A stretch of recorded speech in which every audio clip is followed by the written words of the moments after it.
bienvenidos otra vez a Dharmatic. Mi nombre es Juan y el día de hoy vamos a hablar acerca de los dos tipos de meditación que encontramos dentro de la tradición budista. Este tema es primordial si nosotros estamos empezando a meditar, tratar de entender cuáles son estos dos tipos de meditación y cuál es el objetivo de cada una de ellas. Comenzamos con la primera, que es shamatha. Shamatha es una palabra en sánscrito que significa morar en calma. Generalmente nosotros vamos a poder encontrar en algunos textos de meditación o un término un poquito más ya occidentalizado como la meditación unipuntual. ¿Y a qué nos referimos como meditación unipuntual? Sobre todo esta palabra unipuntual significa que lo que vamos a hacer en shamatha, vamos a tratar de localizar un punto y vamos a tratar de depositar nuestra atención constantemente a ese punto. Ese punto lo podemos llamar como un objeto de meditación. En el caso del budismo, el propio Buda recomendaba, y de hecho podríamos considerar que es como el objeto de meditación mejor que podemos encontrar, es la propia respiración, porque la propia respiración tiene ciertas cualidades que en otro video abordaremos un poquito más acerca de los objetos de meditación. Sin embargo, shamatha lo que pretende es encontrar esa ancla de atención y poder depositar nuestra atención completamente ahí. ¿Qué es lo que vamos a tratar de generar con esta cuestión de shamatha? Lo que vamos a generar y la práctica que vamos a tratar de hacer es justamente la concentración. Dentro de la teoría budista nos dice que si nosotros mantenemos a la mente concentrada, nuestra mente va a estar más estable. ¿Qué significa esta estabilidad dentro del budismo? Que la mente no va a correr o no va a dar ciertos brincos dentro de la propia excitación de la mente cuando la mente está agitada, o la somnolencia, o cuando la mente se letarga, se empieza a dormir. Entonces esta estabilidad mental es lo que vamos a lograr gracias a la concentración. A esta estabilidad le podemos llamar justamente la calma mental. Y esta, a final de cuentas, es la puerta de entrada para lograr el segundo tipo de meditación. Y el segundo tipo de meditación es un término más popular que el propio término de shamatha, y es vipassana.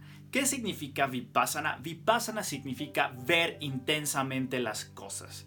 Ese es el significado de vipassana. Nosotros podemos encontrar en los textos un poquito con el término occidental como la meditación analítica, o también lo podemos conocer al final de cuentas. Hay unos que hacen el símil que no es del todo muy correcto o no es como del todo muy atinado con mindfulness. En otro video profundizaré un poquito el término de mindfulness.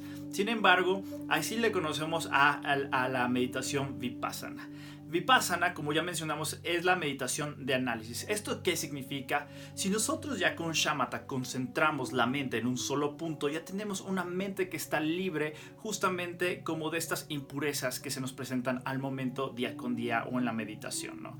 Lo que a final de cuentas pasa con estos contaminantes es que cuando entran a nuestra mente agitan o hacen que se duerma nuestra mente o se distraiga. Así que en shamatha lo que pretendemos es justamente esa concentración, y en vipassana lo que vamos a hacer es darle un sentido o darle una aplicación a esa concentración.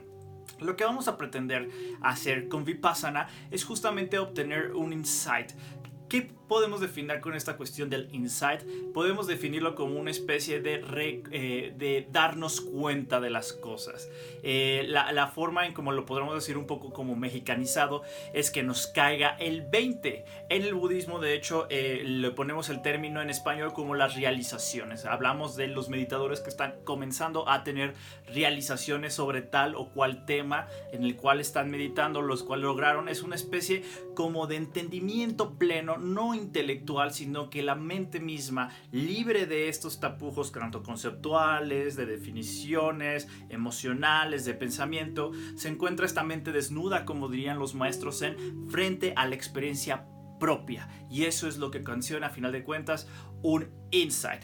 Esto es importante porque a final de cuentas lo que necesitamos es esta mente concentrada y luego la aplicación. Si nosotros nos podemos analizar un poquito en la época del Buda, ya existían grandes maestros, incluso el Buda mismo estudia con dos grandes maestros antes de su propia iluminación, las técnicas que trataban de mantener a la mente en estados muy grandes y muy profundos de concentración. Podríamos decir que el Buda lo que llega a innovar es justamente la aplicación de esa mente concentrada. ¿Para qué la vamos a aplicar? Y como nosotros ya hemos poco a poco hablado a lo largo de los videos las personas que han acercado al budismo, sabemos que esta aplicación del Vipassana al final de cuentas apunta para que nosotros podamos darle una respuesta dukkha. Dukkha entendido como esta insatisfacción o sufrimiento que los seres humanos tenemos constantemente. Esto es importante porque shamatha cobra una relevancia, porque a veces luego las personas que estamos meditando dicen: ay, es muy aburrido la cuestión de la concentración, vámonos al análisis. No nos podemos saltar shamatha e irnos directamente a Vipassana. Necesitamos tener este tratamiento de la mente concentrada para poder pasar posteriormente a un análisis óptimo. Si nosotros no tenemos una mente preparada y concentrada, obviamente vamos a entrar a un análisis bastante precario o limitado. Entonces por eso es importante el shamatha. De hecho, tendría que ser uno de nuestros ejercicios básicos día con día, y nunca olvidarnos de esta cuestión. Entonces siempre que tengamos una sesión de meditación, pasamos por shamatha para ir directamente al Vipassana. El símil que a mí me gusta mucho escuchar acerca de cuál es la correlación de estos dos tipos de prácticas, nos dicen los maestros que shamatha es como sacarle filo a nuestro bisturí, y el Vipassana a final de cuentas es realizar ya la cirugía en sí. Si nosotros nos podemos pensar, si nos sacáramos de un bisturí ese filo, evidentemente si nosotros quisiéramos operar a un paciente lo lastimaríamos, incluso lo podríamos hasta ocasionar la muerte si no tiene un buen filo y nada más nos la pasamos casi golpeando. Por eso es importante tener un tratamiento de concentración, que al final de cuentas el resultado va a ser una calma mental, como ya lo hemos mencionado, para poder aplicar esa cuestión a la utilización de la concentración en el Vipassana. Espero que te haya gustado este video. Cuéntame si tú ya sabías de estos dos tipos de meditación. Platícame cuál a ti es la que más te llama la atención. Si has tenido un acercamiento a estos dos tipos de meditaciones, platícamelo aquí abajo. Y pues esto es todo por el video del día de hoy. Y no me voy sin antes decirte que Buddha bless you.